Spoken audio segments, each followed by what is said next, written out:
여러분 사랑합니다. 축복합니다. 오늘은 3월 15일 화요일입니다. 복된 하루 하나님 안에서 승리하시고 에브리데이 크리스찬으로 주님 앞에 영광 올려드리기를 간절히 소망합니다.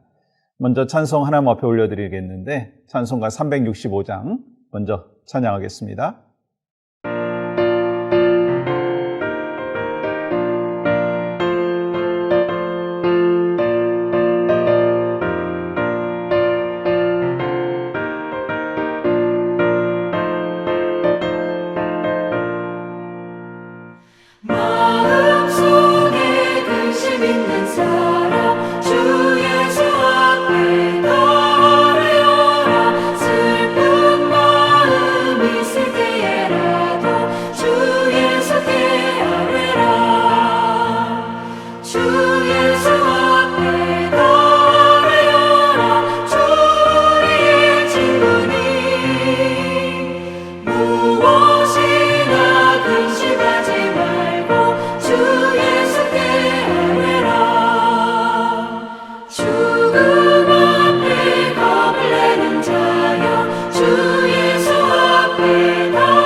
오늘 허락하신 말씀은 예레미야 33장 1절의 말씀입니다.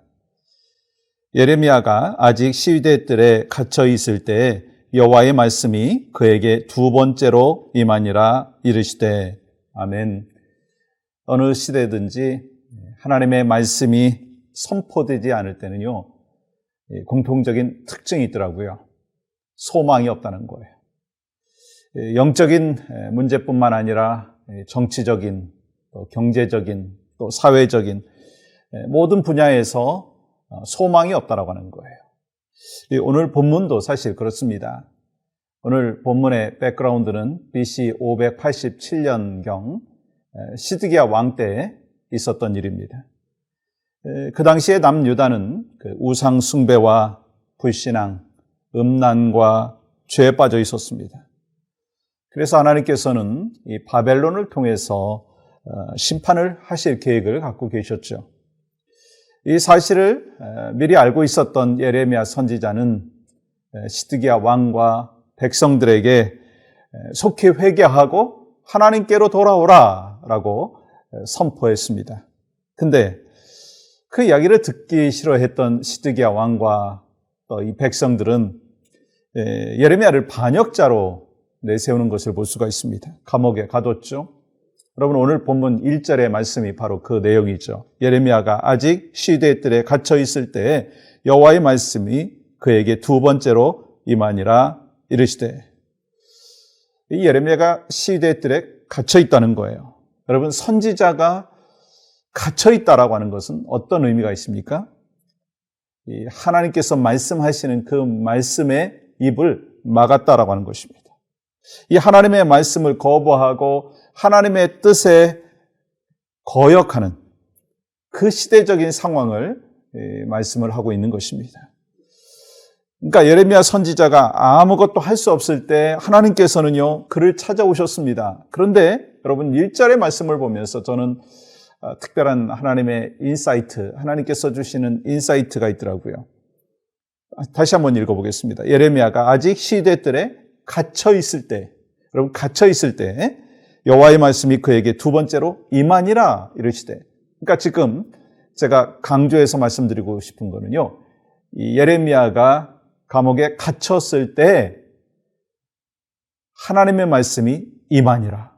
여러분 메이크 센스가 되십니까? 갇혀 있는데 아무것도 할 수 없는데 시드기야 왕과 백성들은 이 선지자의 입을 가로막고 있는데 하나님의 말씀이 선포되는 것을 막고 있는데 하나님의 말씀이 임하니라 라고 하는 거예요. 갇혀 있는데 임했다라고 하는 거예요.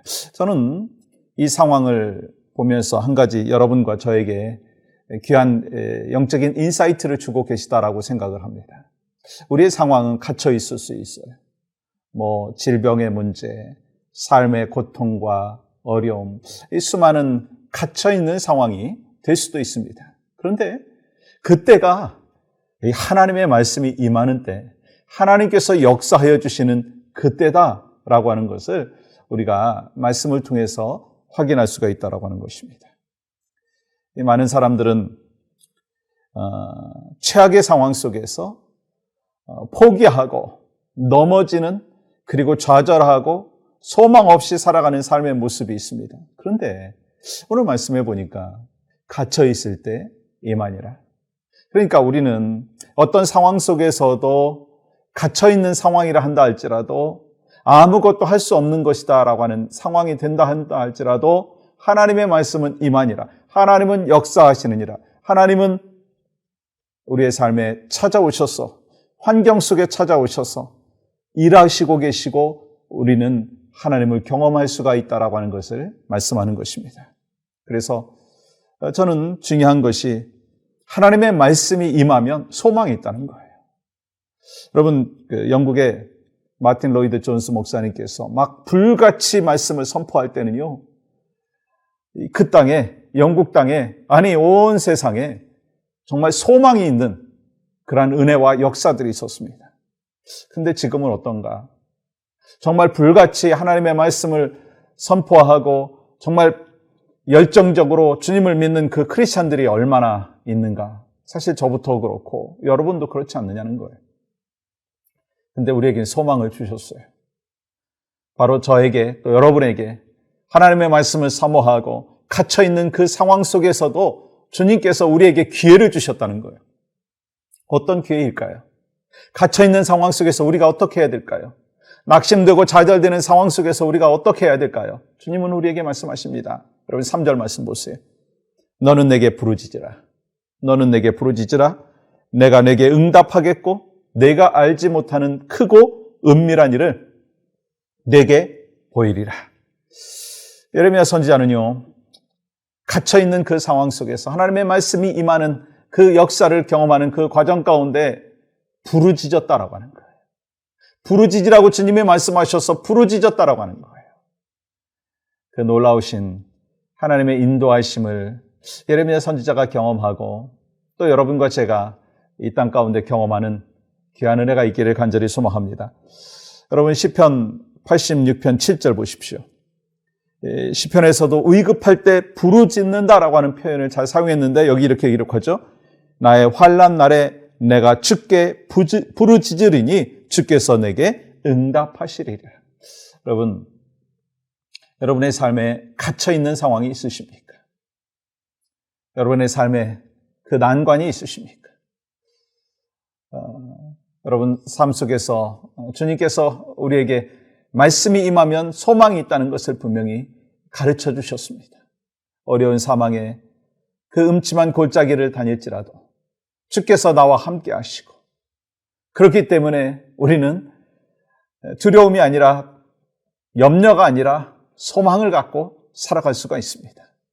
이 땅의 소망이 아니라 하나님 나라의 소망을 갖고 십자가의 능력과 은혜를 갖고 또 우리가 부르짖어 간구하였을 때 주님은 갇힌 상황에서 말씀이 임하고 우리에게 산 소망을 허락하여 주시는 줄 믿습니다.